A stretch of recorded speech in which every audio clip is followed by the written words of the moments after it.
Так, ребята, стоим, держим оборону, молодцы, красавцы. В смысле, я проиграл. Всем привет, друзья. Я думаю, вы знаете такую легендарную игру, как Hearts of Iron 4. А что если я скажу вам, что я нашел копию этой игры в Роблоксе? И вы спросите меня, что я забыл вообще в этом Роблоксе? Но я случайно туда попал, когда увидел в ТикТоке это видео.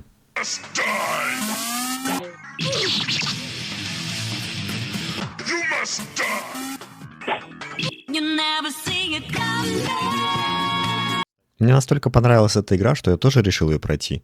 Но честно, моих нервов надолго не хватило, она очень сложная, но в то же время очень прикольная. И после этого я решил посмотреть, что в Роблоксе вообще интересного есть. Я до этого думал всегда, что там только игры для детей, для маленьких. Но оказывается, там есть довольно-таки интересные проекты. И одна из таких игр — это завоевание Европы.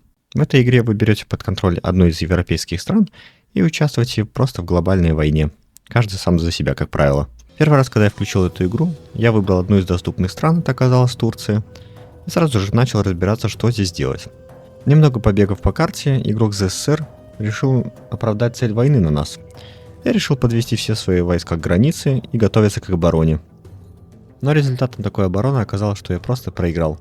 Оказывается, он сделал высадку по морю и захватил мою столицу. Но я же не знал, что просто захватив столицу, ты просто проиграешь.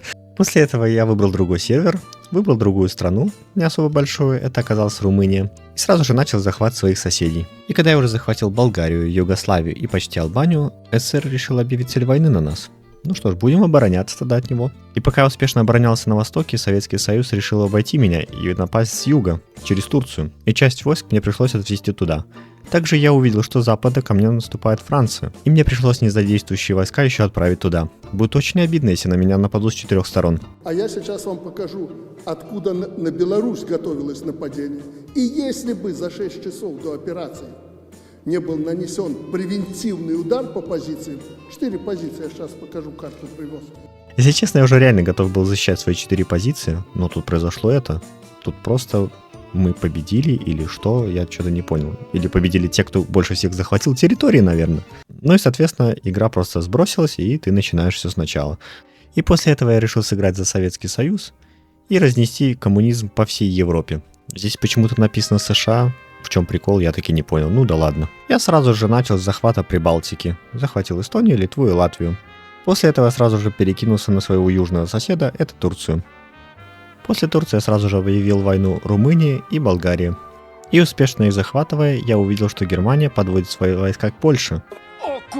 Я понял, что дело идет к захвату, и начал тоже подготовку к войне с Польшей. Но Германия меня немножечко опередила, и быстро продавив оборону Польши, захватила ее столицу. А вы уже знаете, кто захватил столицу, тот забирает все. К сожалению, я не успел разделить Польшу с Германией.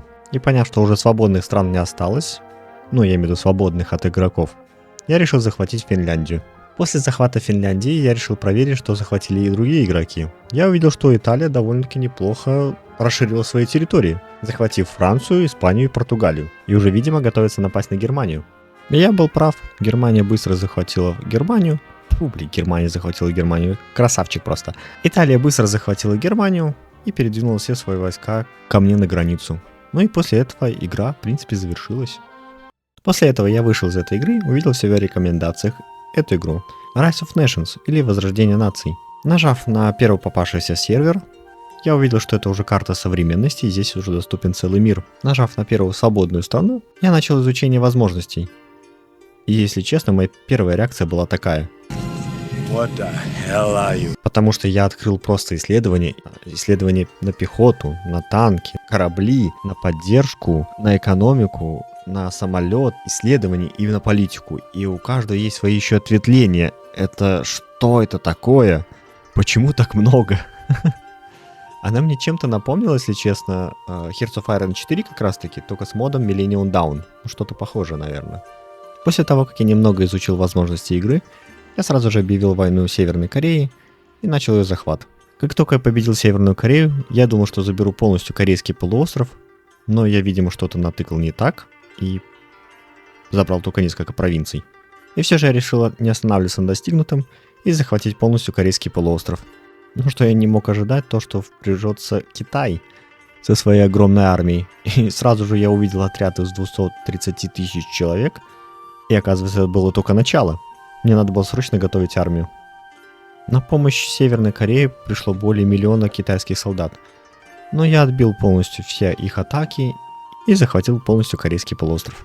После того, как китайская армия была уничтожена, Китай развалился на множество отдельных мелких государств. И после того, как я начал захватывать постепенно эти мелкие государства, я увидел, что у меня огромный дефицит бюджета.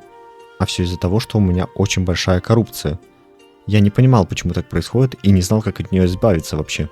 Я очень долго искал, как избавиться от коррупции, так и не нашел. Из-за того, что я очень долго искал это, у меня упала стабильность. Из-за этого отделилась часть территории Китая, которую я захватил ранее. После этого Европейский Союз объявил мне войну и скинул ядерную бомбу на Токио. И буквально через некоторое время отделилась Северная Корея. В общем, все, что я захватывал, все оказалось зря. Я считаю, что я проиграл. Но как итог скажу, что для новичка она мне показалась очень сложная. Но опять же, может, я слабо вник еще, и надо было немножко больше разобраться. Но я с вами прощаюсь. Всем спасибо за просмотр. Всем пока.